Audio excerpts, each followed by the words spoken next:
Current and former defense officials are raising alarms about the state of the Canadian military. Almost half of this country's military equipment is unavailable and unserviceable. What is the state of Canada's forces today in your view? It's pitiful. Current security threats going, we are woefully unprepared.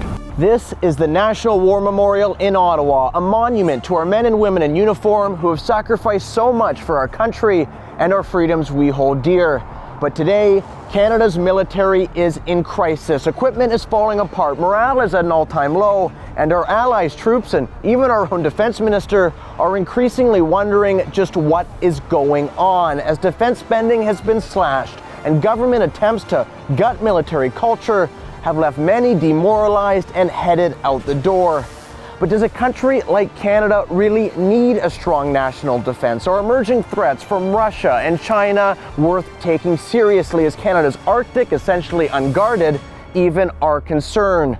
Or should we, as a nation that cut our teeth on Juno Beach and Vimy Ridge, be regrouping, rearming, and reclaiming our place among the leading nations of the world? We've allowed our forces to deteriorate to a point that is almost an embarrassment. And it's not only embarrassing, it's irresponsible. DEI gets people killed. It is literally the plague of the service right now. This government is not serious about defense. Their treatment of the armed forces right now is appalling. We're nothing more than a dollar, something to spend money on. If we weren't there, they'd be able to save, right? You could come back bound to a wheelchair with no help and services for the rest of your life. My name is Gunn, and this is Politics Explained.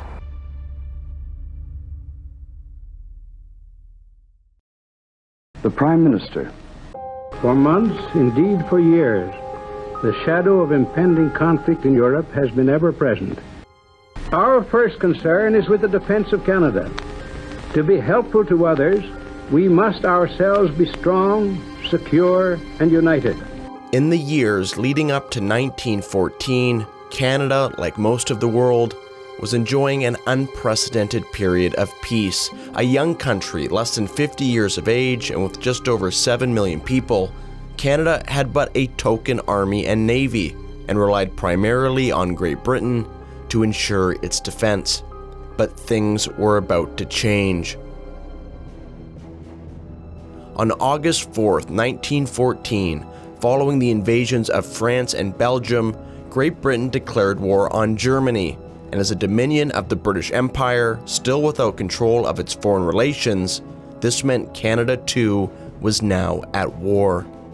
When we went to war in August of 1914, we went to war because we were a colony of Great Britain. Britain went to war, we went to war, we sent troops over to fight with the British.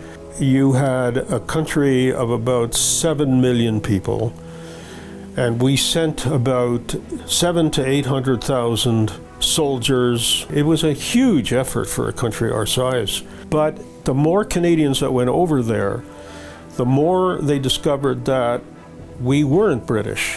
Through a brutal and grueling effort, Canadians from coast to coast came together to create a fierce fighting force. At Passchendaele, at the Somme, and most prominently, at the Battle of Vimy Ridge, where for the first time, 4 Canadian divisions would fight together as one and inflict a stunning defeat on the Germans that shocked the world. A new nation, shaped by the fire and brimstone of war, had announced its arrival on the international stage. Dear Mother, as I looked to right and left, all I could see was Canadians. By 5 o'clock, Vimy Ridge was ours. And Mother, I thought, we are a nation. This is us. With its surprise victory at Vimy Ridge, a battle no other Allied country had been able to win, Canada rightfully solidified its place among the leading nations of the world, but not without paying a terrible price. The casualties that we suffered were absolutely immense. 63,000 killed in action, 130,000 wounded. Basically, 1 out of every 3 people in uniform over there was either killed or wounded, and that was an immense effort. And the efforts that we made in certain important battles, and I don't mean Vimy Ridge now, I'm talking about towards the end of the war, in the last great offensives that Germany finally surrendered as a result of those offensives, we played a very, very important part. On the 11th hour of the 11th day of the 11th month, 1918, the guns fell silent. After just 4 years of war, Canada had suffered more than 60,000 killed, an unprecedented sacrifice that has been honored ever since through the wearing of the Canadian poppy, and on November 11th, at solemn ceremonies across the country. In recognition of that sacrifice, in 1931, through what is known as the Statute of Westminster, Canada was granted total independence from Great Britain, including in the area of foreign affairs. Unfortunately, the peace that was earned would not last, and in 1939, Canada, now as an independent nation, declared war on Nazi Germany, mobilizing its entire economy and more than 1 million men into uniform, playing a decisive role once again on the sea, in the air, and on the land. In the Second World War, we played a very important part as well in all of the elements. You can put your finger on the battles that were important. The Battle of the Scheldt Estuary, the fighting that we did in Sicily was very important. The Battle of the Atlantic, the Brits and the Canadians won the Battle of the Atlantic. And on the ground we had a full army, basically a small army of 6 divisions, but it fought in some very important battles, very, very important battles. Heavy casualties, a difficult enemy, difficult terrain, and difficult weather.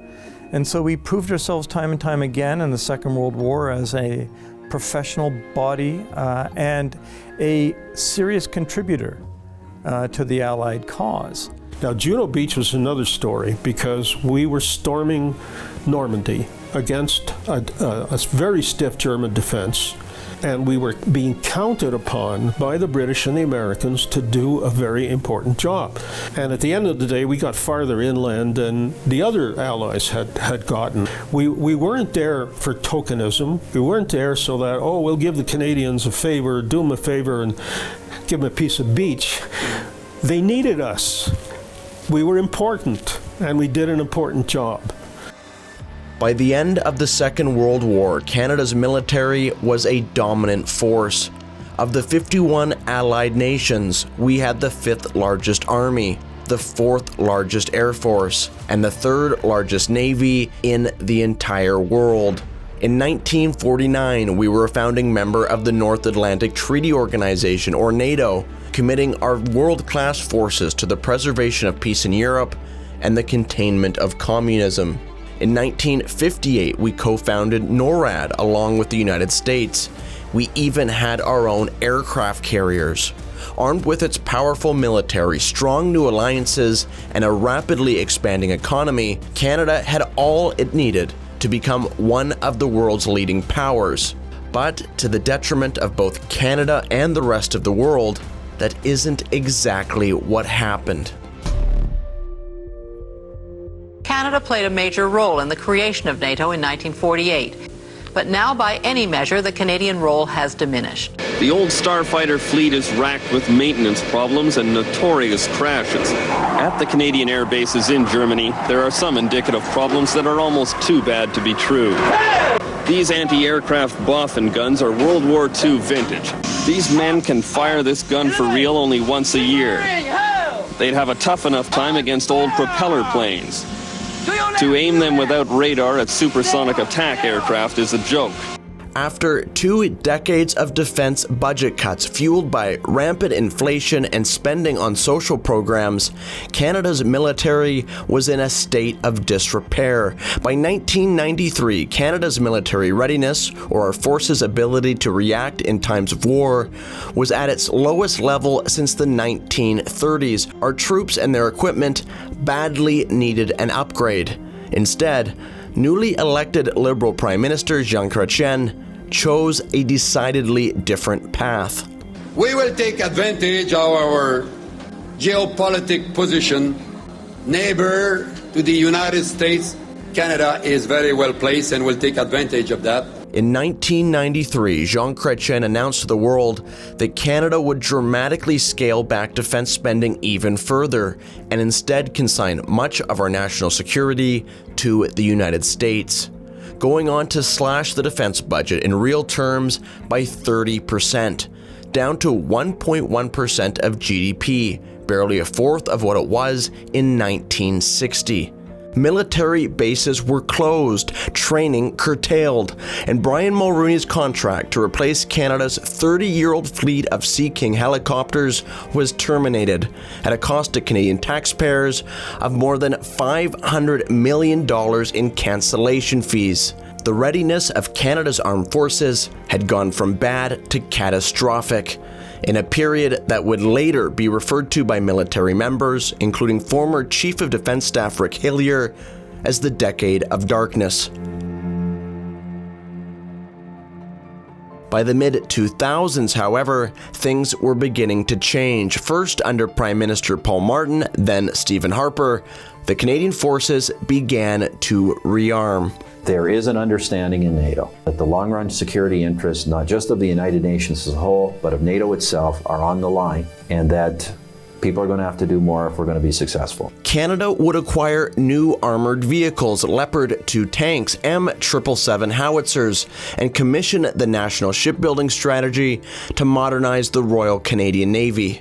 But perhaps the greatest investment in funds was left for the Royal Canadian Air Force, with the purchase of the C-17 Globemaster, C-130J Super Hercules, and even the start of the long and admittedly painful process to finally replace Canada's aging Sea King helicopters. But most pressing and controversial, perhaps, was what to do with Canada's equally aging fighter jets, the CF-18s.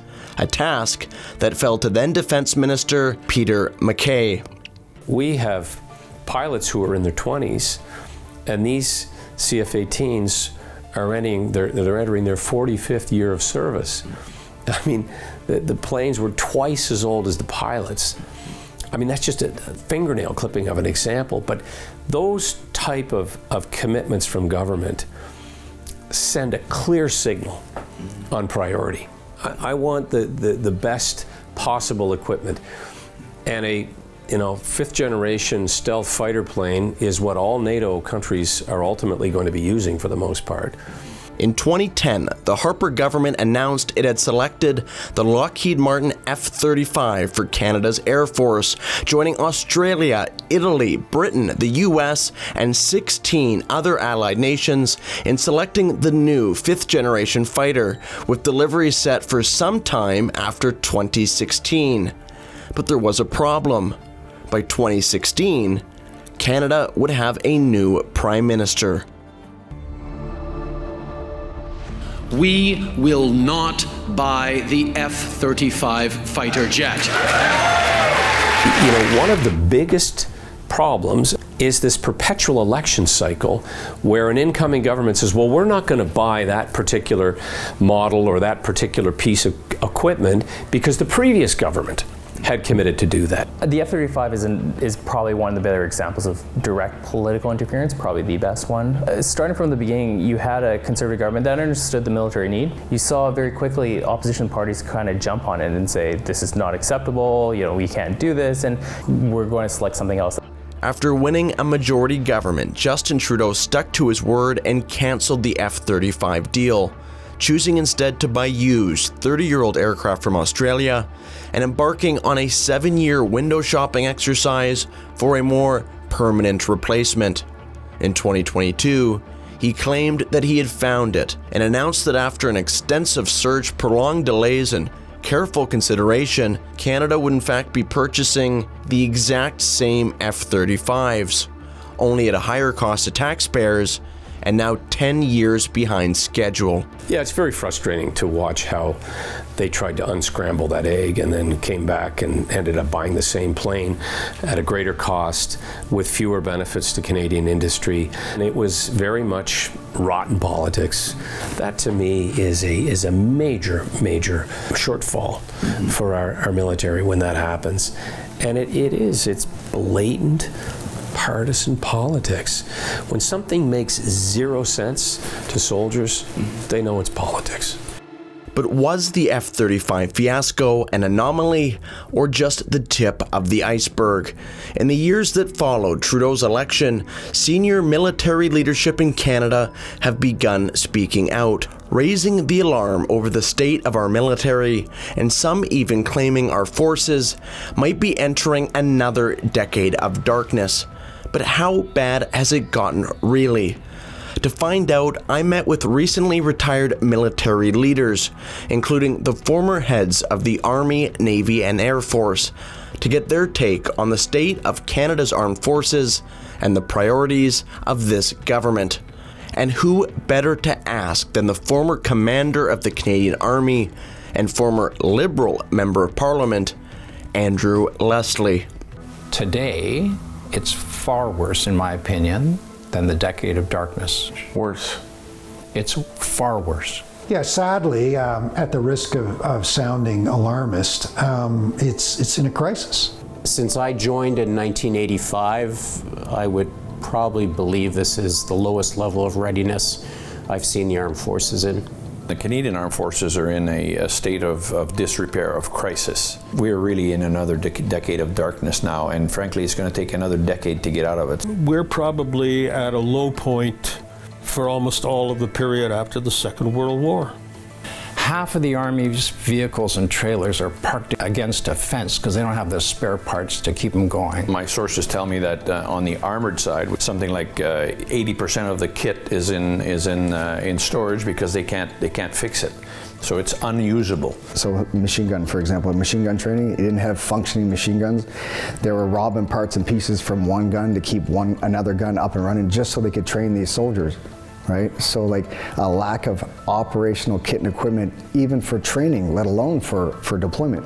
They send crates and crates of firearms to the Ukraine to help them out with their fight, but then soldiers right here in Canada don't have the kit and equipment or the money to do what they need to do to train on a regular basis. That's a problem. We have an army that has no anti-aircraft capability to speak of.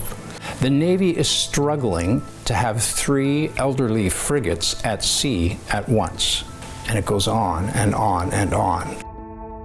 Our aged and battered military stands in stark contrast to our post-World War II status.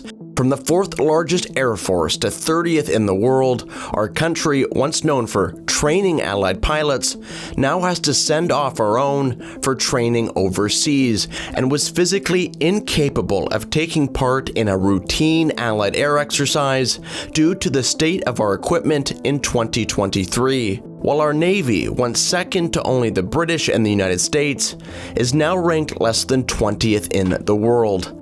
But how did we get here? And what has gone so terribly wrong? To find out, I went to the Royal Canadian Military College in Kingston to meet Christian Luprick, a renowned professor at the college and expert in all things security and defense. Is there a specific kind of piece of equipment, piece of kit, procurement issue that in your mind has gone horribly wrong, where we've kept something well past the best before date, where it should have been replaced? Look, there's a host of examples. You know, if you look at the submarines, the Victoria-class submarines that we bought from the UK for 700 million and then ended up investing 4.1 billion to make them seaworthy. You know, at that point, you might as well have just bought a new submarine. It's like driving an old car. Your costs every year of keeping that car on the road are going to go up exponentially from year to year, in part because your supplier is going to stop making parts, and so you're going to have to start making your own parts. And the bottom line is Canada tends to buy stuff less frequently than most of our key allies and hang on to it much longer than we probably should. The submarines, which were a used purchase, they were put in the water in the late 80s, so they're now 35 plus years old. They're just no longer economically sustainable.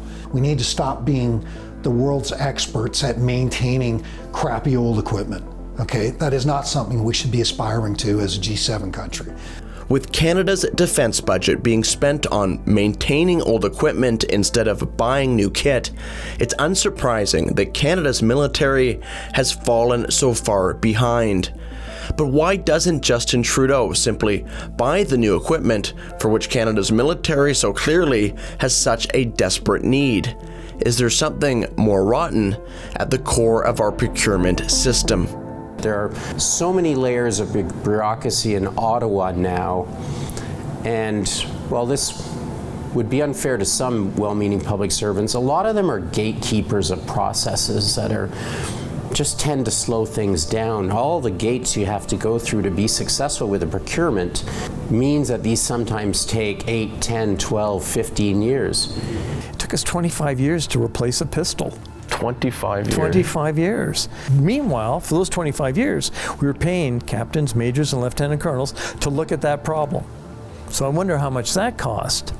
I delivered the C-17 capability. From the time the government said go and get it, we flew the first one 18 months later. We delivered an incredible capability to the armed forces in a very timely manner, just as Afghanistan was, shaping up to be very challenging. So it can be done. The experience of the Afghan war showed that you can actually buy tanks in 6 months, helicopters in 9 months, new guns in a matter of weeks, and the list goes on. So we know we can do it, it's just this government doesn't want to. Is our defense system currently broken? Yeah. Why? Because the government wants it that way, because they don't want to spend the money. And our troops are at an embarrassingly low level of training with embarrassingly old equipment, which puts their lives and Canada's credibility at risk when we offer it up as deterrence overseas, which means our allies aren't happy. As a founding member of NATO and a G7 economy, the state of Canada's military is of interest not just to Canada, but also to our allies around the globe. In 2014, during a NATO summit in Wales, Canada recommitted, along with every other NATO member, to the goal of spending a minimum of 2% of its GDP on defense. In the decade since, under the leadership of Justin Trudeau, Canada hasn't even come close, instead allowing the military to atrophy even further while descending as a country to a depressing level of irrelevance on the international stage. When you looked at the period right after the Second World War, when the Brits and the Americans decided to form NATO, essentially, we were there from the very beginning. Why did they want us there? Because we had been important. Today, I don't think we'd ever get an invitation to the table. Well, what are you going to do? What do you have to contribute? And the answer is not a whole hell of a lot. So since 2022, we're the only NATO nation whose level of military operational readiness continues to plummet, to the extent it's the worst it's been in 60 years. We have arguably the longest and least productive acquisition system for major combat systems in NATO. Wow. We're the only NATO nation whose defense budget will actually, beyond all the smoke and mirrors, actually decrease in 2025. Doug got into power on a promise of reinvesting in defense, of making sure that Canada was quote unquote back, in the words of Prime Minister Trudeau. Well, we're back all right, we're back of the bus. In terms of where our defense spending is, we are second lowest in NATO, and we're the only NATO country out of 32 that doesn't have a plan to get to 2%, which we promised to do so all the way back in 2006, renewed in 2014 that we'd meet the pledge, hey, 2024, and where are we? We're at 1.3%. We are the only country without a plan to get to 2%. If they committed the country to 2% of GDP as a starting point, like we told our allies we would do, then that's it. I mean, we're Canadians. We don't welch on what we've agreed to. We do what we say and we back it up. A Pentagon assessment reportedly claims that Prime Minister Justin Trudeau told NATO officials that Canada will never meet the alliance's defense spending target. The Prime Minister said, we're never going to get to 2%. Well, that signal reverberated around all of NATO in the Brussels headquarters, in missions. That Canada has deliberately said, well, we're not going to keep our word and we're not going to keep up with our commitments to NATO. We're the only laggard right now. So they see us as a deadbeat.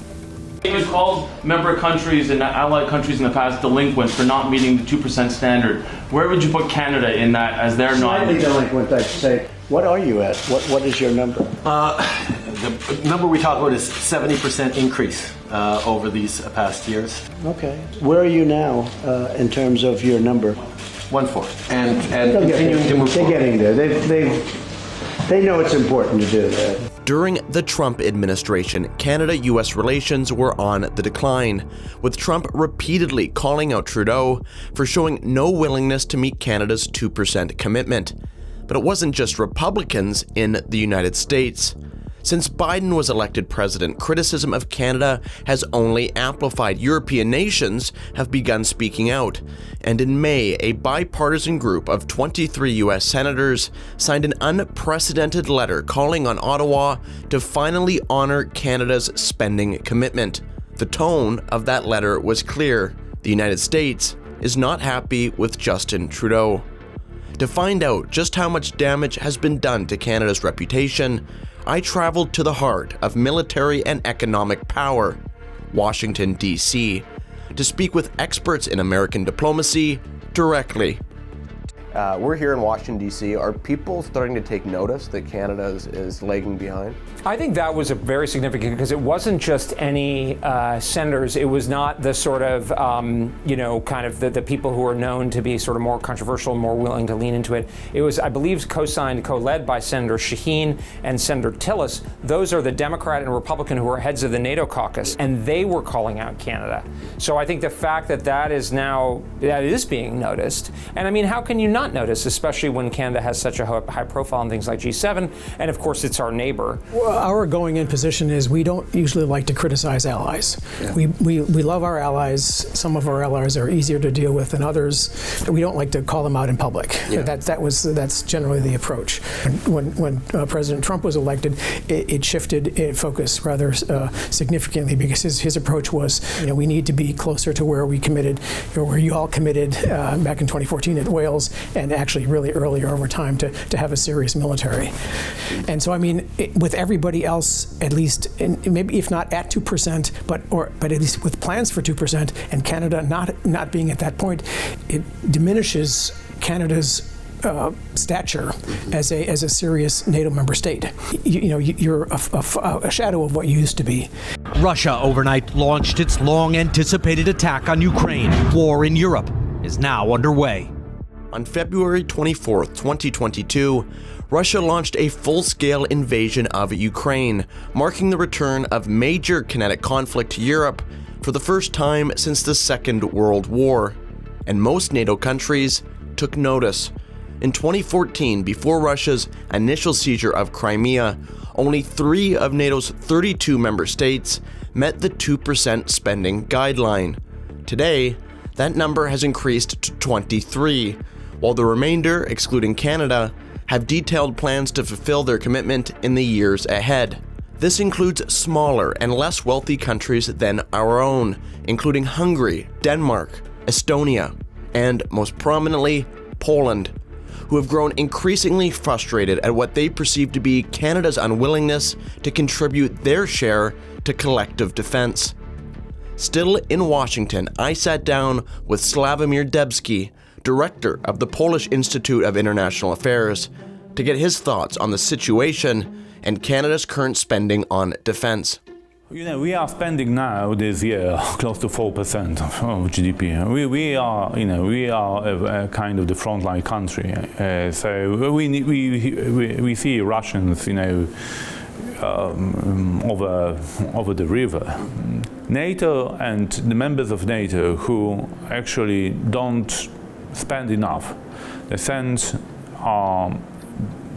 to the Russians the signal, we Poles, we don't like to see that NATO is not ready, that NATO is unable to prepare itself. So it is very sad now, looking where Canada is now. And actually, it's a kind of the free rider in the alliance. We always compare ourselves to the Americans, right? I was like, oh, we're so small and everything else. But a lot of these countries in Europe, a lot of them are, relatively small countries. And they're looking at us going, you've got 10 times the economy, you got like 5 times the population. What the hell? We used to be a middle power. Yeah. Now we're an annoying ideologue who goes around lecturing other countries on what they should or shouldn't be doing. It's especially, I'll have to say, it's especially galling from Canada, which makes such a point, at least under the current government, of trumpeting its sort of international good citizenship, and that's been a central plank of Canadian sort of international policy and sort of rhetoric for the last couple of decades, where Canada is not only not spending, but at least it's being reported in the press that the Prime Minister says there's no way that they're going to do that. So I think personally there have to be real consequences. I've said that I think Canada should not be in the G7. You know, the G7 is heavily focused on the North Atlantic kind of European area. Why shouldn't a country like South Korea that spends more like 2.7% be in the G7? Canada is perceived as one of the richest countries in the world. You mentioned G7. I mean, remember the G7 who says that we cannot afford to put our military on the right footing. I mean, that's ridiculous. So perhaps you should leave G7 if you are unable to, to behave as one of the leaders of the free world. I don't know. They're frustrated. There's a certain degree of pity. They're embarrassed for us. And they're asking a series of hard questions as to why Canada hasn't done that which the other nations expected them to do. But it makes Canada look weak. We're not pulling our weight in NATO. Yeah, we're seen as a joke, I think, right now. As Minister of Defence in Canada, how embarrassed are you that your country is still significantly failing to spend at least 2% of your GDP on defence? Stephen, I'm not embarrassed at all. We seem to be oblivious somehow to what's happening all around us. Other countries are investing significantly. Countries like Germany. We are now in the bottom rung of 32 countries at NATO as a founding country. That reputation is going up in smoke unless we do something to turn it around. The diplomatic fallout for failing to live up to our international obligations was made clear when in 2021, a major defense and technology partnership was announced between Australia, the United Kingdom, and the United States. Known as AUKUS, members of this alliance are said to receive significant technological and economic benefits. Canada wasn't even invited. I mean, it's part of the continued narrative that we're not doing what we should be doing and not contributing as we once did, and that we're no longer in that inner circle. I mean, we're still in the Five Eyes, NATO, NORAD, but this AUKUS formation should have included Canada. Why would we bring the Canadians into AUKUS? I mean, the military is in disrepair, and they're only spending 1.3%, and they laugh at the idea of getting to 2%. That's not the kind of country that we want to reward. The kind of countries we want to reward are Australia, South Korea, Japan, India. Why were we not even considered? I think the answer is very clear. We're not a serious nation anymore. Why invite us to join AUKUS? And if you're not prepared to spend that money, why should anybody take you seriously? We're in for a rough ride. There's a Washington convention happening for NATO in July. We're going to be called on the carpet in very pointed terms. You know, when you're sitting at the NATO table, you can't get up and go to the washroom when they bring in the check. Prime Minister Justin Trudeau is on his way to Washington, D.C. this morning to a high-stakes NATO summit and to meet with senior American officials. The trip comes after Canada has been under heavy criticism over its defense spending. Justin Trudeau laid out a timeline to hit a target that has dogged Canada at this week's meeting and for years. Canada fully expects to reach NATO's 2% of GDP spending target by 2032. After overwhelming pressure from allies, Justin Trudeau announced an abrupt change in government policy. Canada, he said, would, after all, reach NATO's spending benchmark of 2% of GDP. That is, in 2032. Well after every other NATO country, and when virtually no one still expects Trudeau to be Prime Minister. Even more relevantly, the announcement was presented without a plan or any spending commitments of any kind. It was almost as if he was expecting the defense budget to increase itself. And this isn't exactly the first time the Prime Minister has talked a big game on defense, only to fail to follow through. A fact known all too well by former Liberal Member of Parliament and former Commander of the Canadian Army, Andrew Leslie. For this government especially, and I can say this because I used to be a member of this government until I chose to leave them, follow the money.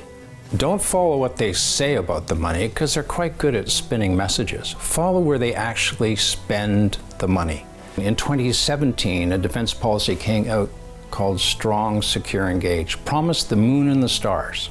The defense policy, Strong, Secure, Engage, reads very well. It's got all the right phrases, it's got the right programmatics, and nothing happened.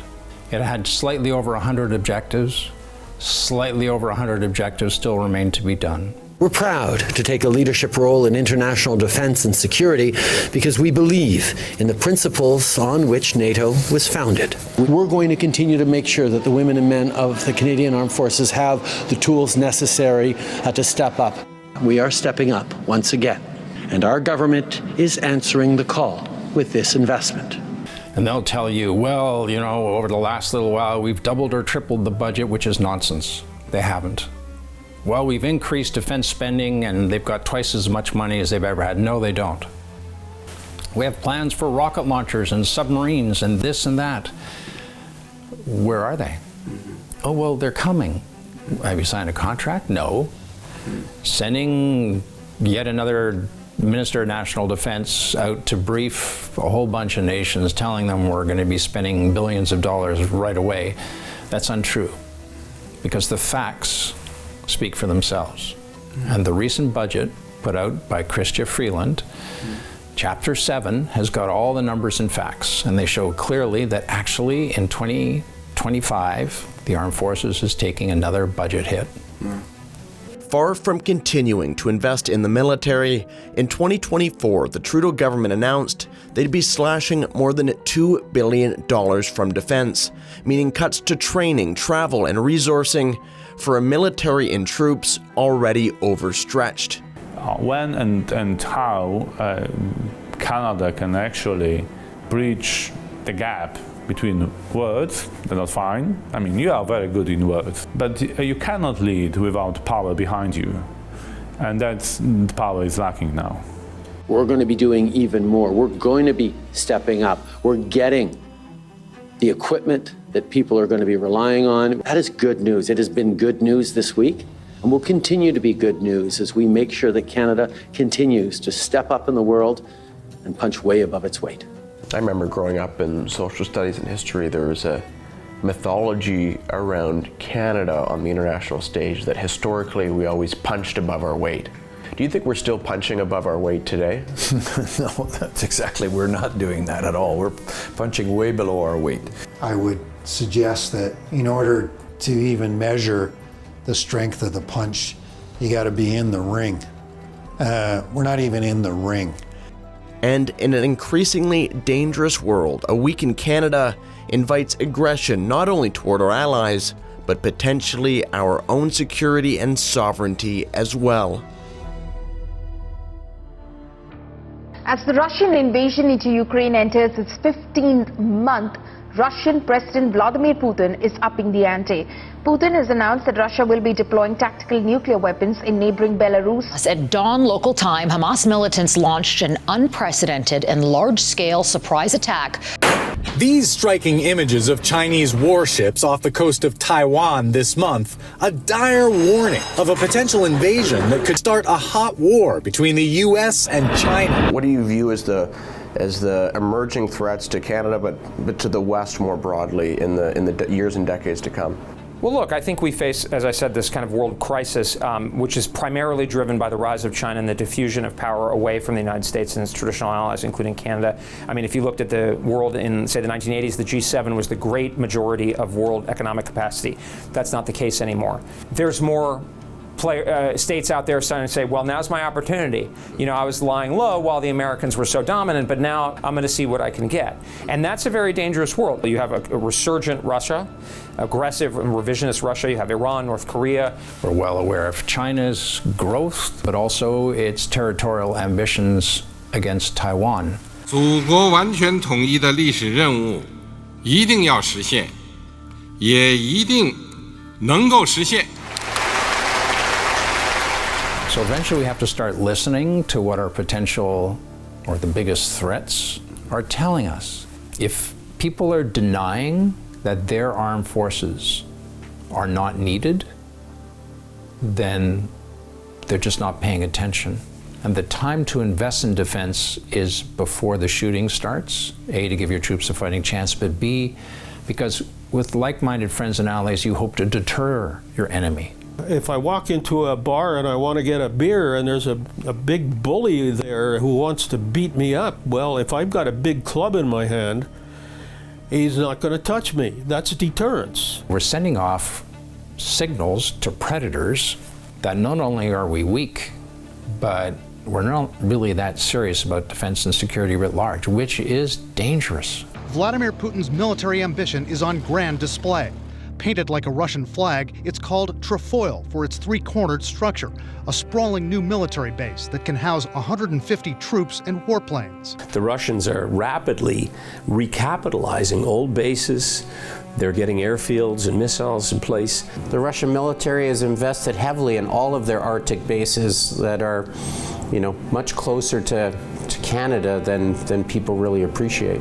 Our geography has for so long been seen as our greatest advantage. Nobody could ever attack Canada. Nobody is going to get close enough to ever do any harm. With modern weaponry, with electromagnetic pulse, with cyber attacks, with all of those realities, again, we need to up our game in a significant way, or we are going to become increasingly vulnerable. Our North is vulnerable. I'm not suggesting anybody will invade. But what happens if you have two nations which contest our sovereignty who decide to show up with drilling platforms?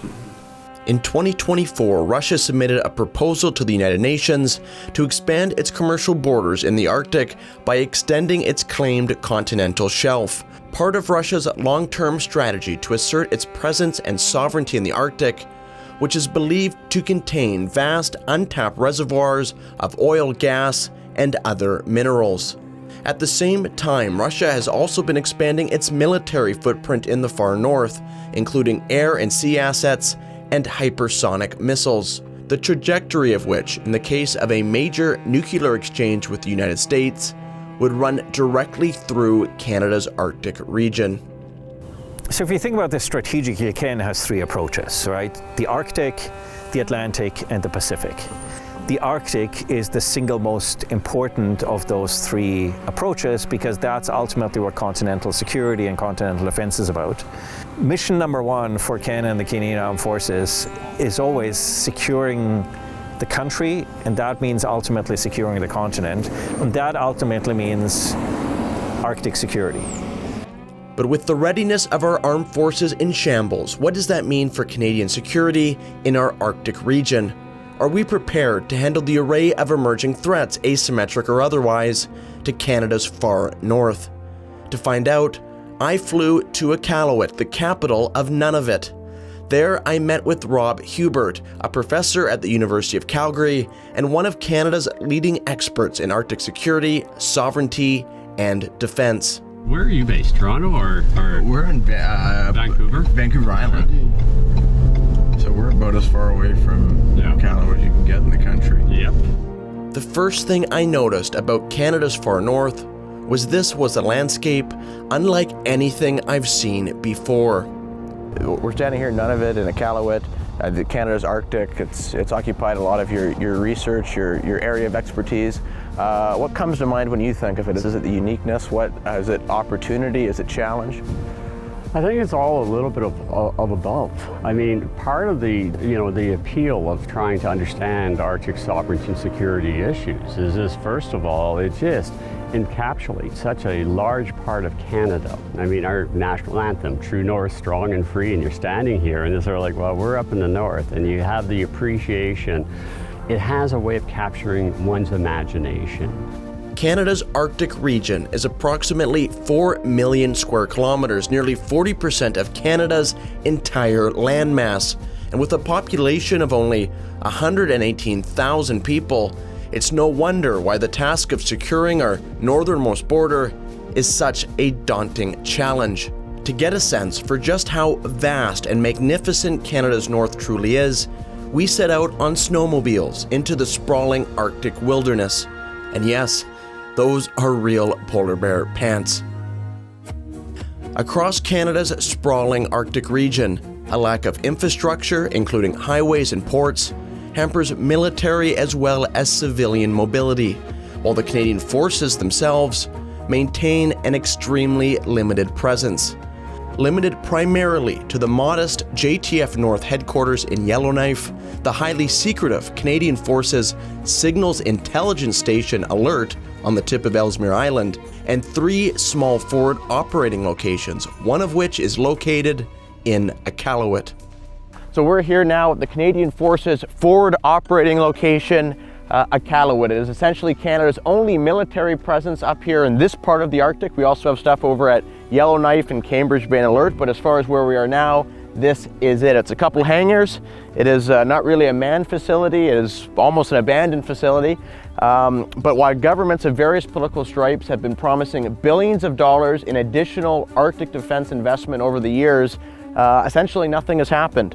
Promises have been made, and yet, as you can see behind me, nothing is happening. This facility is still not equipped to handle the new F-35 fighter jet, and many of the NORAD signals intelligence and sensors date back to the 80s, 70s, and in some cases even the 1960s, which begs the question, is Canada as a country and as a military prepared for a rising China and a resurgent Russia, and as the Arctic becomes one of many new global front lines? In 2024, the Trudeau government rolled out what they called a defense policy update, promising billions in new investments in Arctic security, including for our aging NORAD infrastructure, some of which is close to 60 years old. It's part of a trend that spans decades of politicians revealing ambitious aspirational plans for Canada's Arctic, few of which ever seem to become a reality. But will this time be different? Could Justin Trudeau be the Prime Minister to finally deliver on Arctic defense? You know, I think the defense policy update as a document, like many of our defense policies and many of our white papers, are actually pretty good white papers. It's actually a pretty good update. If that's our vision for the Canadian Armed Forces, you know, I actually think it's not that bad a vision. The challenge is what we put down on paper and then what we actually do about it, notoriously, are two different things. I don't think it's worth the paper that it's printed on. It's basically a shopping list of stuff and a bunch of stuff that's to be explored.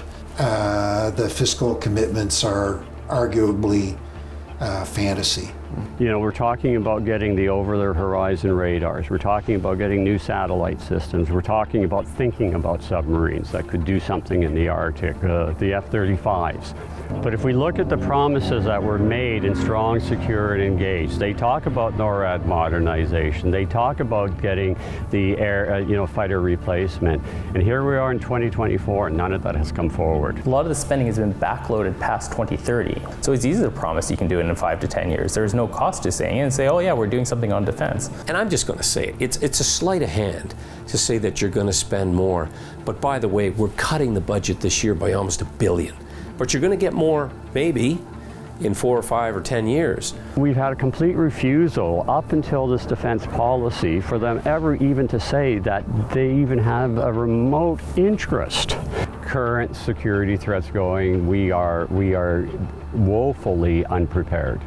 Well, Alaska's in the Arctic, and bless them, the Americans have 22,000 professional men and women from their armed forces stationed in the Arctic. Russia has 30 to 35,000. Canada has less than 300. We have no combat capability. We have no permanently deployed armed forces up there with equipment such as aircraft or ships or submarines to deter. Our surveillance system, the North Warning System that descended from the DEW line, that's 1982 technology. Is your computer 1982? How many jets are defending Canada's north? What do we have capable right now? I know this, and I know what we've got, and it's like we're lucky if we have a dozen jets ready to roll we are really lucky. Like, that's a big deal. In a country of over 40 million people. 40 million with a massive, massive Arctic. It's embarrassing, and it's not only embarrassing, it's irresponsible. We keep flying our flag over that Arctic like it's ours. Don't take the defense of the Arctic for granted, and don't keep on asking others to do it for us. And can you guarantee America will be there for us? If there's two missiles and one's going to Winnipeg and the other one's on its way somewhere in the U.S., I can tell you where the U.S. priority is going to be. So let's not imagine that this is a cloak of security that we enjoy. I mean, our security comes mostly from geography, but as we know, that's dissipating. The Arctic's opening up. We already have Chinese ships going through there. Russia and China conducted joint naval drills off the coast of Alaska. Those drills triggered a direct response from the U.S. military. What they're doing here is intimidation, harassment, 11 ships. They've never done anything like this before. China basically identified themselves as a near Arctic nation, which defies any understanding I have of geography or geostrategic politics.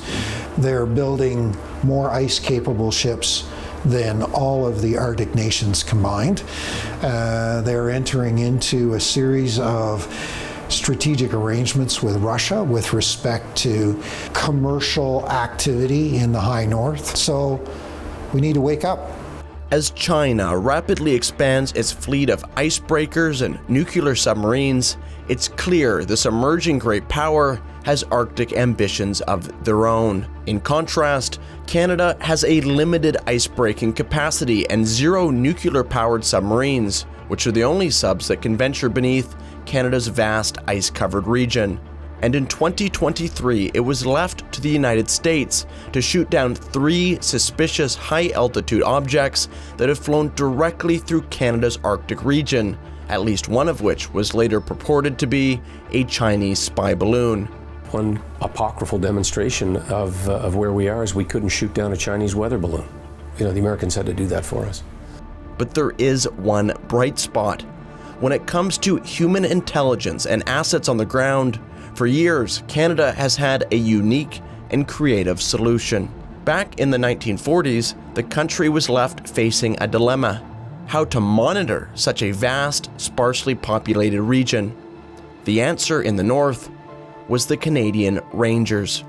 The Rangers are unique internationally. We haven't really seen, with the exceptions of the Australians, anybody that has been able to sort of copy. And what the Rangers represent is it's a militia, but it's not a militia, where you are able to tap into the communities to provide a certain knowledge. And in the north, that knowledge means often the difference between life and death in terms of rescue and other assorted duties. Are the Rangers an important part of the Canada's armed forces apparatus up here? Absolutely. Yeah.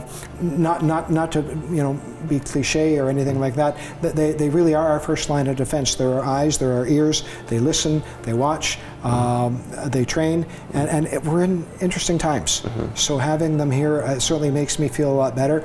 Armed with World War II-era rifles until 2018, the Canadian Rangers are certainly not a substitute for the conventional fighting force Canada needs in its Arctic territory. But from being in Iqaluit, it became clear the Rangers are an important component of Canada's Arctic security and an arm of the Canadian military, of which all Canadians can be proud. Yeah, I'm Solomon Awa. I live in Iqaluit for 23 years. And I'm a Canadian Ranger, and I joined in many years ago. And I'm also a mayor of Iqaluit. Also the mayor? Also a mayor. And how long have you been a ranger for? More than 23 years. Wow. Yeah. The Rangers are role models in their communities. They're highly respected and providing hope for young Indigenous youth who are, struggling with social issues like suicide that plague the North. As a former Ranger myself, this is something that we take pride in being part of Canada. So I think that's what you sense working with Rangers is the incredible pride they have in being this. The red hoodie was once described. If Canadian sovereignty has a brand, it's the Canadian Rangers red hoodie. And that may be a bit of colorful, flowery language, but there's something to it. There's a real sense of connectedness, and wearing that is a sense of belonging to something bigger, and again, tied into a very strong sense as well of commitment to Canada. Everyone is seeing us as the guard for their family and for their community as well, even to the Canada. Yeah. Seeing the national and community pride felt by those serving in the Canadian Rangers was contagious, as was the fact I don't think I have ever seen more Canadian flags than on my visit to the North. These men and women were truly proud to be Canadian and proud to be part of Canada's military, something that can't be confidently said for our own government. Every few years, Canada has gone through moments of crisis of identity. Who are we? What are we? How do we define the Canadian identity?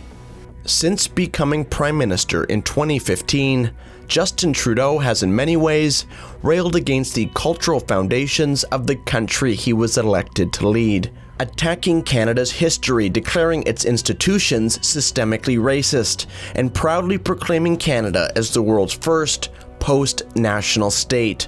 And when it came to Canada's military, his approach has been about the same, accusing the organization of harboring white supremacy and racism, and directing his defense minister to, quote, transform the culture of the Canadian Armed Forces. Canadian Armed Forces requires all personnel to stop using gendered pronouns. These are articles that appeared in the latest version of the Canadian Military Journal, an official publication of the Government of Canada. White supremacy, patriarchy, and putting tampons in the men's room at military bases across the country. The Canadian military has just put tampons in the men's bathrooms. And then made it a particularly punishable offense for the young men to take the tampon dispensers out of the bathrooms. Well, it feels like an experiment. It's the easiest place to try and do something, isn't it? Because the military is going to say, well, yeah, okay, if that's the direction we're doing it. The problem is when the pendulum goes too far, you need at some point to have somebody who's going to say, okay, no, I'm sorry, we're not going to do this. This is just too much. You have some senior military officers or enlisted holding briefings with soldiers, and they're saying stuff like, this is the new army, you better get on board or get out. Like, talk about lack of motivation. I suspect that senior leadership of the armed forces and the public service in the Department of National Defense were under a significant amount of pressure, political pressure to enact some of the policies that we've seen. I worried that the armed forces was becoming like the petri dish for government social experiments. We're spending millions to install and maintain tampon machines in male washrooms. Like, do you think that there's the huge issue with what is being prioritized right now in the Canadian forces? 100%, that's a great example. How is it so they're able to so quickly turn around putting these tampon dispensers into every Canadian Armed Forces male washroom across the board, and they're able to do that in what, a month? So where's the money for bullets? Like, we don't have enough bullets. We don't have enough spare track for our tanks or whatever, right?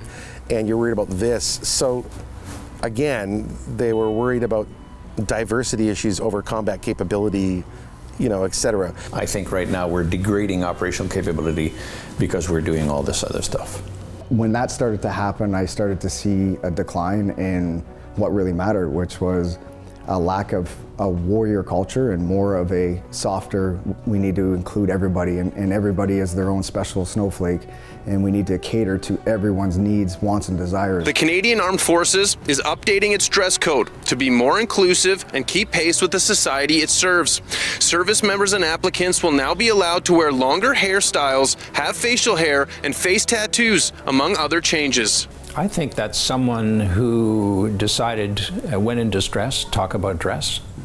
So we've seen that in our cycles in the past, how to distract the troops, how to distract the people, how to distract governments who get to claim they're doing something different by providing a slightly modified uniform. If you want to express yourself, your personal expression, if you want to do that, you do that out of uniform. I believe a uniform should be uniform. The definition of uniform means the same. One of the tenets that is so important for the military is dress and deportment. It's discipline, and not that hair can take away from that, but the relaxing of rules can take away from that. When I put my uniform on, I would be the guy that would be ironing my my epaulets and making sure that the uniform is nice and tight, and ensure that my boots are shiny. I took pride in wearing that uniform. Do you think there's less pride in wearing the uniform today than say there was 10 years ago or 15 years ago? For sure. When I walk through bases, sometimes I shake my head and I got to bite my tongue. No care or pride for the uniform that they're wearing. Long hair, painted fingernails. Then the onus is on the professional to wear the uniform and be highly turned out. It shows that you have attention to detail. It shows that you're a professional.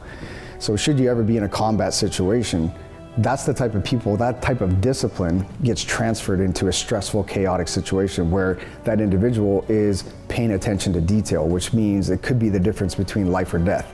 So although it seems arbitrary, why are you so worried about somebody's uniform, the question might be asked. If they are unable or unwilling to take care of themselves, how are they going to take care of, the person to the left or to the right? In September 2022, the Trudeau government introduced sweeping changes to the dress and deportment regulations of the Canadian Armed Forces, abandoning almost all standards on members' hair length, hair color, nail length, and facial tattoos, along with new gender-neutral uniforms, breaking with 100-year-old traditions and virtually every other country in the world, all in an attempt to theoretically appeal to a broader cross-section of Canadians. But the blowback from members was swift, and in July 2024, the government reluctantly walked back many of the changes. But alterations to dress, pronoun policy, and even a bizarre new logo were hardly the only cultural and social changes being pushed on the CAF. A 1-hour multiple-choice test known as the CFAT. It scores applicants' verbal skills, spatial ability, and problem-solving. The military has scrapped the test during the application process. Recruits will only take it after they've joined up, and scores won't matter. In another attempt to enlist more Canadians into uniform, the Trudeau government decided to relax entry requirements for those who otherwise wouldn't qualify for the job, while even more controversially introducing what's known as diversity quotas, where recruits were selected or prioritized based on their gender, race, or other immutable characteristics, rather than solely on merit. A policy that's alleged to have also applied to promotions within the ranks, and that is part of what's known in the corporate world as DEI, or diversity, equity, and inclusion. One of the other things as part of this recruitment, because we're short so many personnel in the military, has been diversity quotas based on race, Indigenous, non-Indigenous, gender. Do you think they're helpful? Or do you think they're actually kind of a distraction and missing the bigger picture? Frankly, Aaron, I think they're dangerous, is what I think they are. There are certain occupations where if you don't go with meritocracy, it's dangerous. I mean, and the military is one of them. You're giving these people weapons and arms, and they're driving tanks and flying fighter aircrafts and everything else, and we're not choosing the best to do that? Where the actual person, man, woman, black, white, whatever that person might be, the best one for the job, might not even get a foot into the recruiting office. If you can do the job, then you do the job, period. Stop talking. There's nothing else. Don't care who you sleep with, don't care what you look like, don't care what you want me to call you. Can you shoot? Can you move? If you impede that, you become a liability. No, I don't want you in the foxhole. And I don't feel bad about that, because I want to be alive more than I want to respect your feelings. So to act as if we need to fill quotas, that DEI gets people killed. And I guess I feel that it also takes away from those women or those of other ethnicities who are deserving. Absolutely. Because then people will question, did they get the promotion because of their actual skills and accomplishments? 100%. And of course, I know many outstanding women that I served with, including my own spouse, and that is something that annoys the hell out of them, right? Because certainly now people look at them and go, well, And if I'm resentful because this person beside me, I know that I'm a better fill in the blank than this person, but I didn't get the job because this person fits a quota. How is that going to foster teamwork? That's just it's going to be horrible. When you put too much emphasis on identity issues and gender issues in the military, then you start to do unfortunately, what I think our Prime Minister is doing is you're dividing people. Who wants to be part of an organization where perhaps you're promoted based on your race and gender? The reason for the pride wasn't because you joined some club. It wasn't because it was easy. It was because it was hard. So this is not good for, we have to not think about that stuff when you're out there, right? You got to think about the mission. And if all this other extraneous stuff is floating around, you're not going to be effective. I believe they put these in under the argument that this would, the military would now appeal to a wider subset of people and we'd be flooded with new recruits, but that hasn't happened either. It has not happened. It has not helped at all. I think it's actually turned more people away and accelerated the problem around retention, where people say, this is not what I signed up for. But rather than help recruiting, the government's policies around dress and culture seem to have done the exact opposite, with even Justin Trudeau's own defense minister acknowledging that recruitment under his watch was, quote, in a death spiral. But just how bad is it? And is retaining those already in uniform while maintaining their morale proving to be an even greater concern? We are 16,000 people short of our establishment, regular and reserve.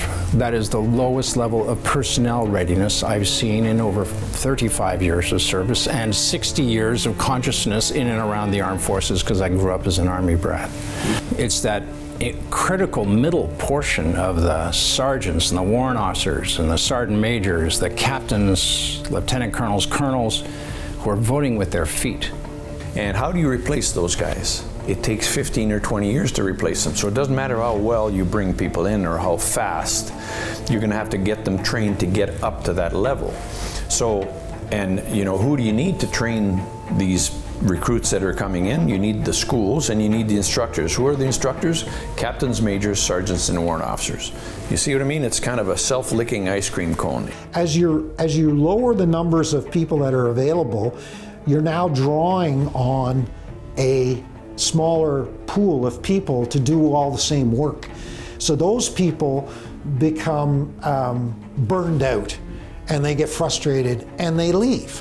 What do you hear about morale from people that are in right now?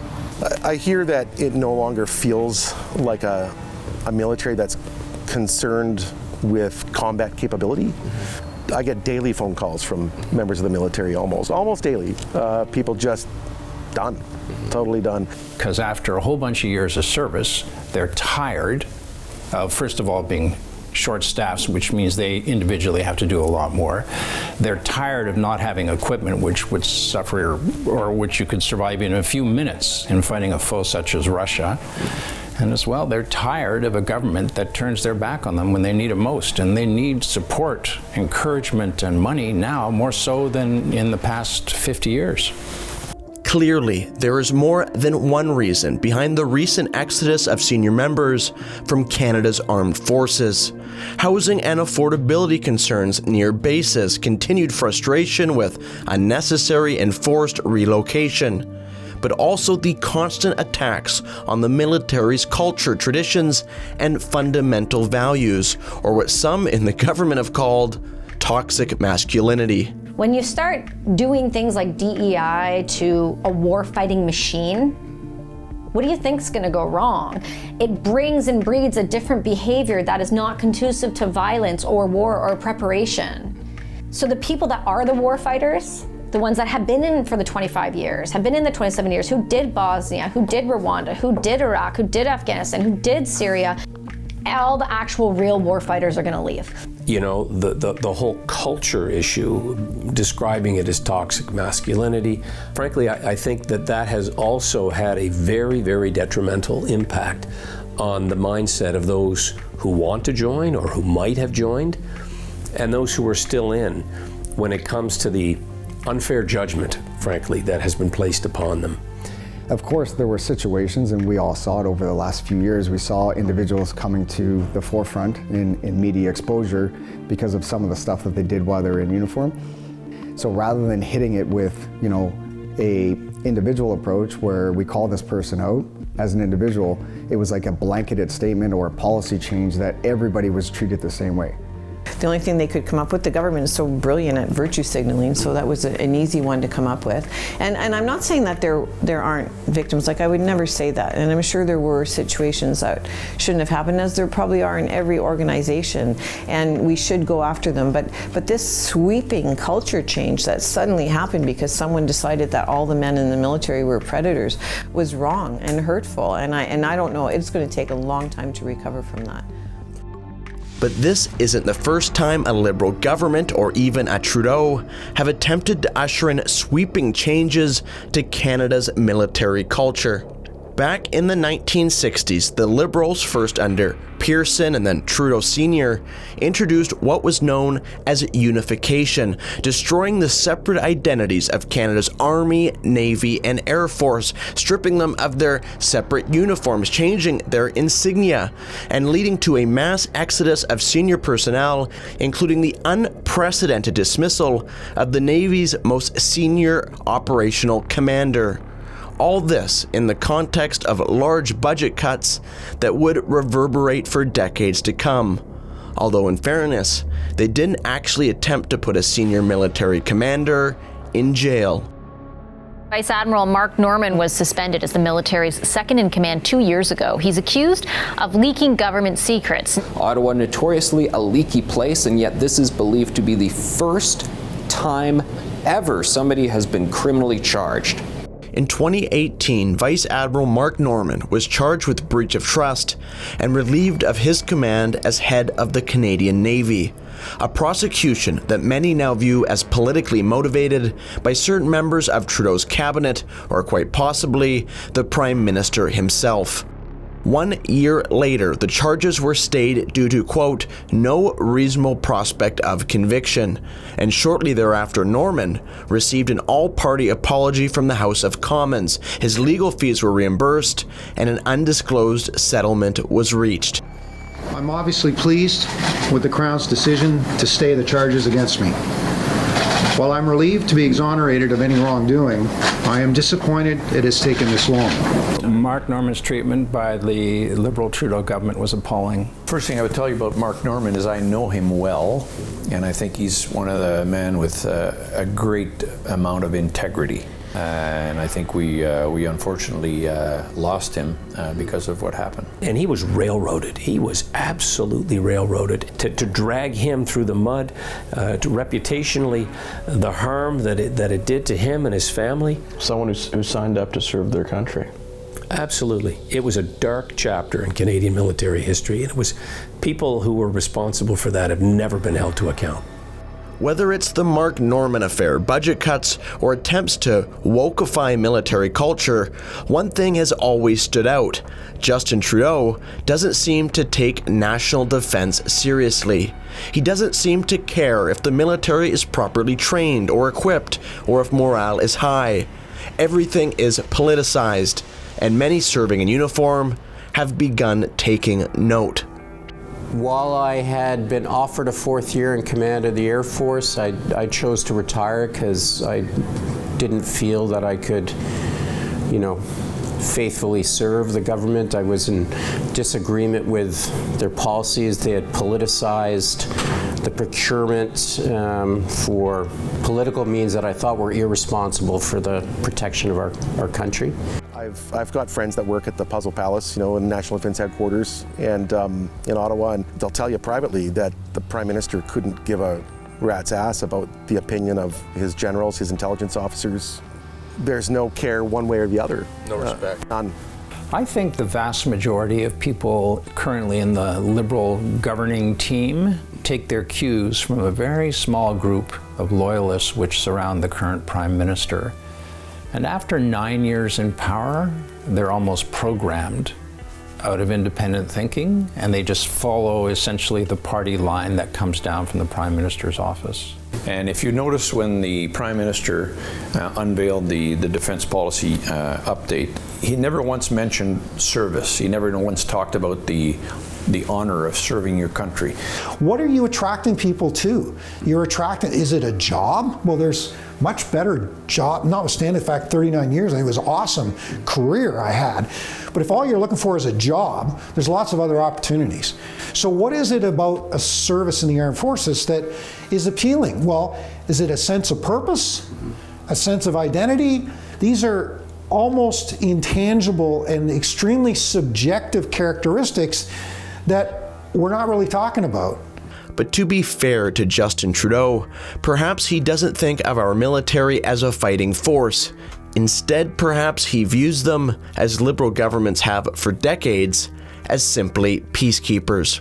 It's a much more liberal, small and large L liberal construct to downgrade and in some ways sort of diminish the actual combat component of military service. And so that of course is demoralizing, because you don't join to spend time on government PowerPoints. Yeah, those social engineering programs. You join to blow shit up. Right. What's the purpose of the armed forces? The purpose of the armed forces is to fight. And as we've seen throughout history, so-called peacekeeping isn't always so peaceful. Medak, a village in the former Yugoslavia, the scene in late 1993 of a death struggle involving Croats and Serbs in a gruesome civil war. The smell is something that it took me years to move away from. I saw things that no Canadian was ever trained to see. Yes, we'd seen the war movies and everything else, but it's a lot different than a video game when you're seeing it in real life.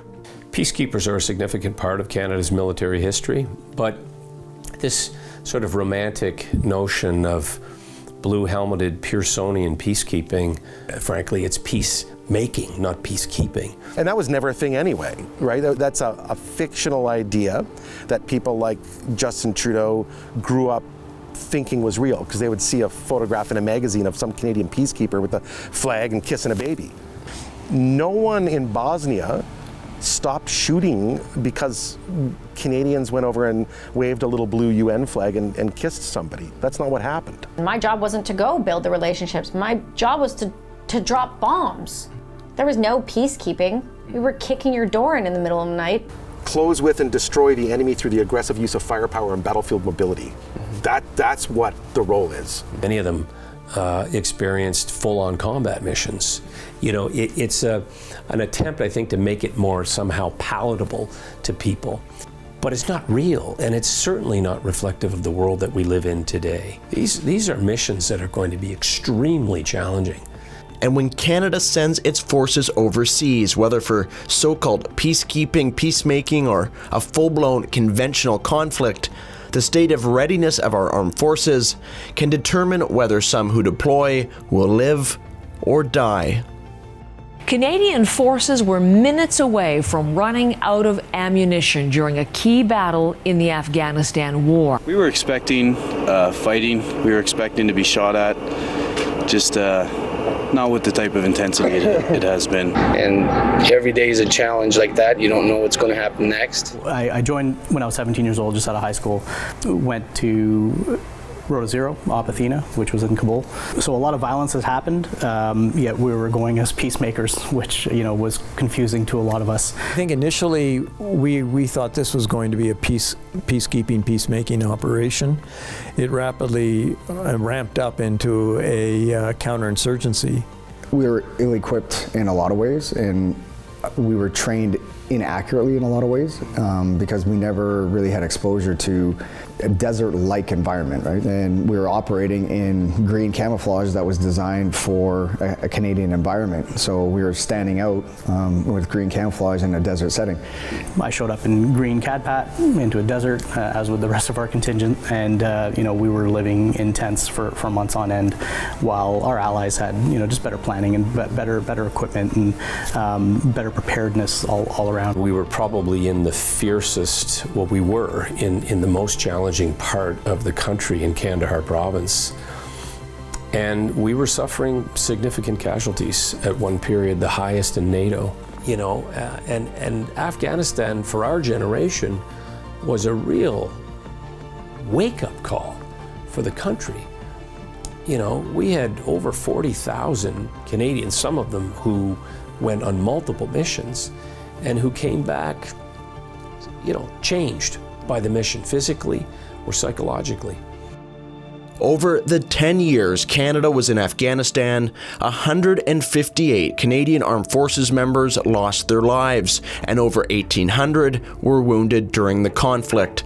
A sacrifice that those who join the Canadian military quite literally sign up for through what is known as unlimited liability, a concept explained to me by Afghan war veteran Brock Blazchuk. The Canadian Armed Forces is the only employer in Canada that has unlimited liability to its employees. That basically means that they could knowingly put somebody in danger at the risk for their job. I could have somebody from my higher train command going, "Hey Brock, we got this thing happening, we need you to go do it. You're probably definitely going to go die, but I need you to do it." And with me being unlimited liability, it's, yeah, no problem, I'll go do it. It'd actually be illegal, I guess, to say it. It is. And any other occupation, including police officer, firefighter, and everything like that, military is the only one that's not. You're not allowed to say no. Brock went to Afghanistan in 2010 as a member of Princess Patricia's Canadian Light Infantry, where they would embed themselves directly in a local Afghan village. Fighting was fierce, and unfortunately for Brock, near the end of his tour, tragedy would strike. We were on a foot patrol, and we were checking for these IEDs, and we're looking for wires popping out the wall, and I kind of spot this guy who I presumed was a farmer at the time. I waved at him, he waved at me, and I took a step over my left foot, and feeling my foot sink, hearing a click, kind of quickly going shit in my head, and then closing my eyes and flying through the air. And then after I kind of like opened my eyes, landed back on the ground, did a couple tumbles. And yeah, I ended up trying to stand up. I couldn't stand up. Kind of realized I was a little more messed up than I thought I was. Brock had stepped on a Taliban IED and was in critical condition, and would have to be flown to Germany and then on to Canada to receive life-saving care. From that point, as they kept me sedated, I went from Kandahar to Bagram, and then from Bagram to Frankfurt, where I flatlined like 4 times. Frankfurt to Scotland, we had to do an emergency landing to Scotland. From Scotland, we had to fly to Newfoundland. We ended up flying to Goose Bay because the auxiliary power on the plane went out, good old Canadian Forces equipment, and I was living off of battery power. And then I went from Goose Bay to Edmonton. Did you think that you were going to die at any point? I did. Yeah. Yeah, it's terrifying. Terrifying. In Edmonton, Brock received life-saving surgery, but his leg, unfortunately, was lost. His military career had come to an abrupt end, and he was left in the hands of Veteran Affairs Canada, or VAC, for care and compensation. It quickly became apparent, however, that although he had suffered such horrific injuries in combat, Brock's fight was far from over. Only this time, instead of fighting the Taliban, he would be fighting the government that was supposed to have his back.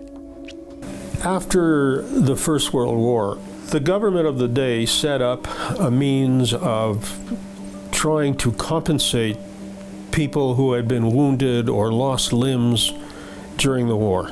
But what did the system consist of? It consisted of trying to find out who was trying to game the system. That was the system. And to a certain extent, it still is. Do you have PTSD? Oh yeah, well, where did you get it? I know you were in Afghanistan, but 9 out of 10 people who went to Afghanistan came home and they were okay, so how come you aren't?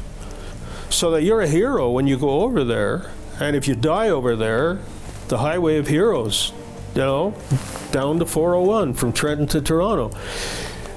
But if you went over there and you came back and you weren't dead, well then maybe you're just somebody trying to game the system. I just literally got a letter a month ago, Veterans Affairs finally accepting that my disabilities are permanent. A month ago? A month ago. And I lost my leg in 2010. The response that I've got from all these interviews is it seems really hit or miss. Like it seems like some people it works out for them, and I mean I don't know how it works. I don't know if it's like you get a good case officer and things happen. If you don't, you get screwed? Or it is hit or miss. I've heard of people that have had no problems. You know, they put in a claim gets processed, they get their claim paid out. I'm not one of those people. Most aren't. For most, it's fight, hoping that you'll give up, and then you just keep fighting.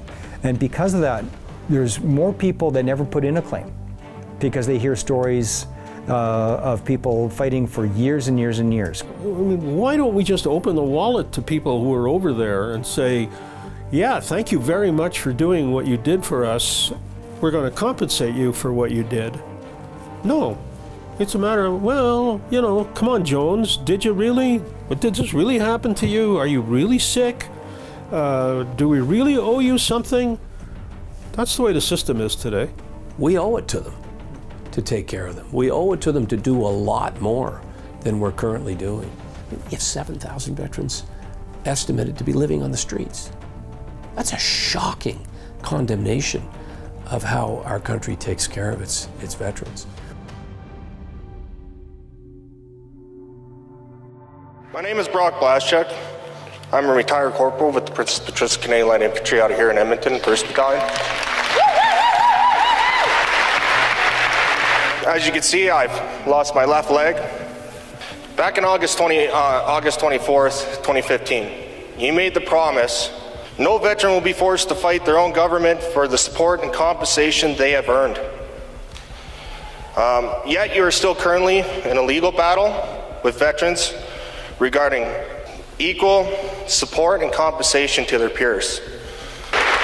So my question is to you, Mr. Prime Minister, what veterans were you talking about? I was just tired of government after government after government just using us as political pawns. Mm-hmm. You know, using us as photo ops, saying you had our back, and then you just been feeding us shit. Mm-hmm. You have ISIL or ISIS members coming into a reintegration program. You did a backdoor deal with Omar Khadr with not even stepping into the courtroom. You know, so again, my question is, what veterans were you talking about? Was it the ones that fought for the freedoms and values that you so proudly boast about, or was it the ones who fought against? Because honestly, Mr. Prime Minister, I was prepared to be injured in the line of duty when I joined the military. Nobody forced me to join the military. I was prepared to be killed in action. What I wasn't prepared for, Mr. Prime Minister, is Canada turning its back on me. Thank you for your passion and your strength and being here today to share this justifiable frustration and anger. First of all, why are we still fighting against certain veterans groups in court? Because they are asking for more than we are able to give right now. How can the Prime Minister look at an injured vet like he did in Edmonton and say you're asking for more than we can provide, and then send $40 billion to some other country for some pet project of his? What the hell is that? That's a direct slap in the face to the troops. We give everything away. We say no to the people that have the injury. Then we have people like the Prime Minister tell somebody like Brock that he's asking too much when he's talking about the fact that his legs were blown off of his body, that he's asking too much for help. I mean, how does it feel? You signed up, went over, signed that kind of unlimited liability waiver, got wounded in action defending your country, the interests of the country, came back here wounded, an amputee, have to fight for the government to even recognize that you're permanently injured, fight for every scrap and benefit. And meanwhile, a convicted terrorist from the same conflict got a 10 million plus payout and is living in the same city as you are buying strip malls. It's a kick to the dick, I'm not gonna lie. You know, but that has been the true tragedy of Afghanistan, I think. You know, I think with a lot of veterans, you know, it's not only the fact that a convicted terrorist got $10 million, it's the fact that we also lost our war. It's the fact that we promised all these people, you know, a better life. We promised little girls to go back to school, you know, and to this day, the people that we promised, like interpreters and stuff like that, if their country went to shit, we bring it back. Well, the Taliban has already killed 10,000 that we know of. So, you know, it's the tragedy of Afghanistan. And I think that's how it feels with every vet. I think that we have been one of the worst examples of the most atrocious letdown of any government towards any of their veterans across the globe. And when it comes to letting down our vets, there may be no sadder example than Paralympian and 5-time world champion Christine Gauthier, a Canadian Forces veteran and one of the first women to ever serve in a combat role in Canada's military, who was injured in a fluke accident during training. So when did the injury happen? So it came on very early on, like my initial injury, I should say, came in training school, actually in Shiloh. We had to do the obstacle course and we had to jump in a 6-foot trench. And as I did, in the bottom there were rocks. So both my knees came out of joints and the shock, if I can explain this way, went all the way up the spine. They did 8 surgeries on my knees. You know, I was paralyzed, like, not completely, so I have like an incomplete spinal cord injury. Okay. That over time got worse and worse. I used to be on 2 Canadian crutches, wheelchair just for long term, and then became suddenly a permanent thing. Christine is now paralyzed from the waist down. She is unable to move about her property and in desperate need of a wheelchair elevator. 6 years ago, she put in a claim with Veteran Affairs for assistance, and despite verbal and written approval, no elevator has been delivered. In the meantime, there are no easy ways to get out of her house, and at times, she's been forced to physically crawl down her stairs. This is where the elevator's supposed to go? Yeah, right here. Right here. This is where the elevator shaft is going to be built.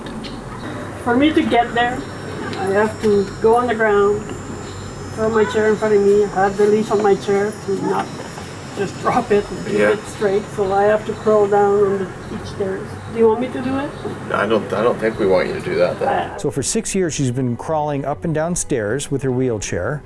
Because of going up and down the stairs, new injuries. So her shoulders are blown out. She's destroyed. And now she can barely do anything. They kept saying, it's coming, it's gonna happen, it's coming. I have 3 letters of acceptance of the project to happen. Obviously they're not. It's been 6 years. Like, you tell me what is a reasonable delay to wait for a renewal of equipment. Tell me. Like, of course there's no answer. Nobody will give you one. There's none. And 6 years is not acceptable. All I'm asking is to have the right to be autonomous and independent in my house. I'm not blaming anyone for the injury I sustained. It was a toss of bad luck.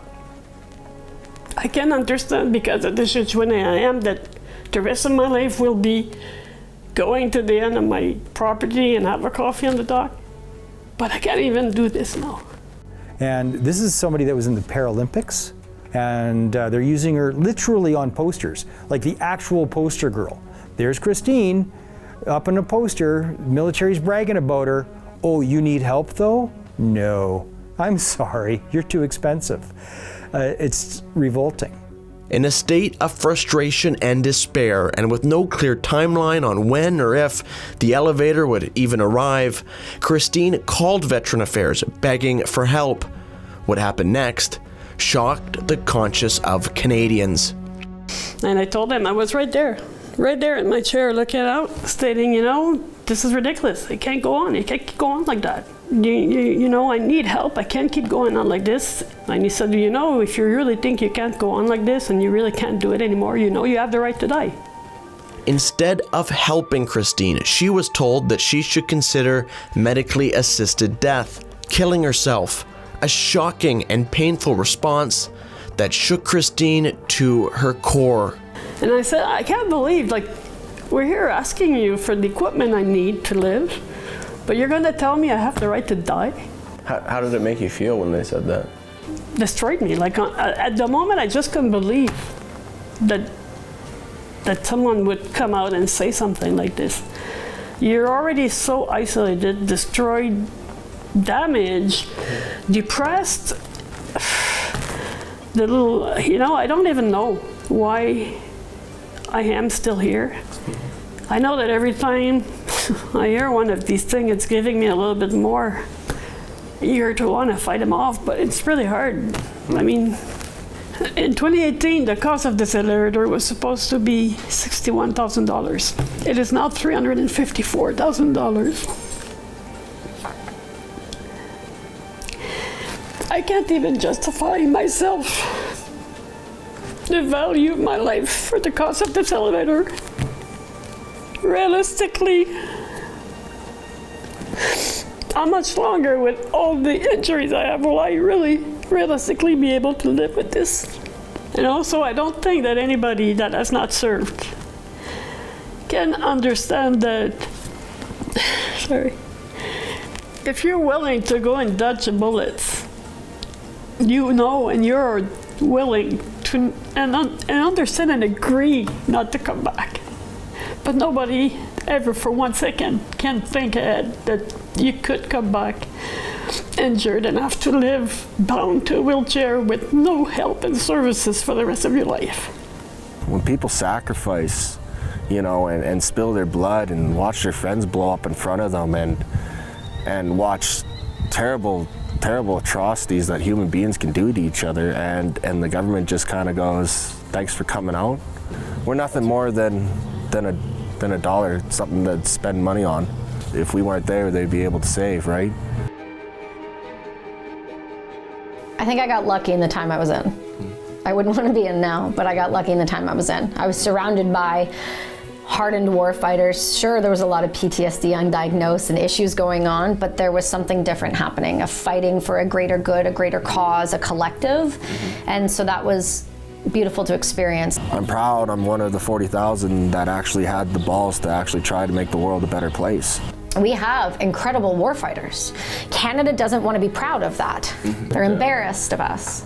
We have a beautiful country. We are good-hearted people, but Trudeau is definitely not representing and not providing what Canada, the greatness of Canada we had. The institution has lost its way. So something's not working, and that all gets back to one organization and one leadership. The leadership of Prime Minister Trudeau and the Liberal cabinet that's currently running Canada. Some of them aren't necessarily smart enough to know why they need a capable armed forces, or they're ideologically motivated to not want a capable armed forces. It seems like every time no, it doesn't seem like it. It's absolute fact that every time the Liberals are in power, they strip away more and more of our military culture. You know, no one's going to die or sign on to unlimited liability without having some sense and nobility of what their country is all about. I think it's the death rattle of the military. Yeah, I do, because I'm shocked too to see uniformed senior NCOs, warrant officers, my fellow warrants, speaking out openly against the chain of command, against the government. I mean, that is, like, you've lost the plot when that happens. So I think, you know, if you look at Canadian history, there's a lot to be proud of, but also to live up to. And we, you know, as I've said in the National Post, we need more Canada, but we don't need more Canada of the sort of, you know, kind of progressive virtue signaling. We need more Canada of the good old-fashioned variety of collective defense efforts. Maybe more Canada, less Trudeau, but I'll say that. Well, I don't know, you know, that's for you guys to decide. From all the interviews I did to make this documentary, something became abundantly clear. Although the military may be in a state of crisis, the strength and resolve of those still in uniform is a cause for optimism and for hope, and a sign that we can still and will turn things around. And even though our Prime Minister may not appreciate or respect our soldiers, sailors, and airmen and women, Canadians do. You guys can go ahead if you're... Sorry? I want to shake his hand. Oh, go ahead, yes. Hey, how's it going, brother? How you been? Good to meet you, man. Yeah, good to meet you too, man. Yeah. How you been? I'd like to shake your hand, too. Oh, thanks, man. Thank you. I've seen your video. Oh, yeah. Awesome. Ah, there we go. Yeah.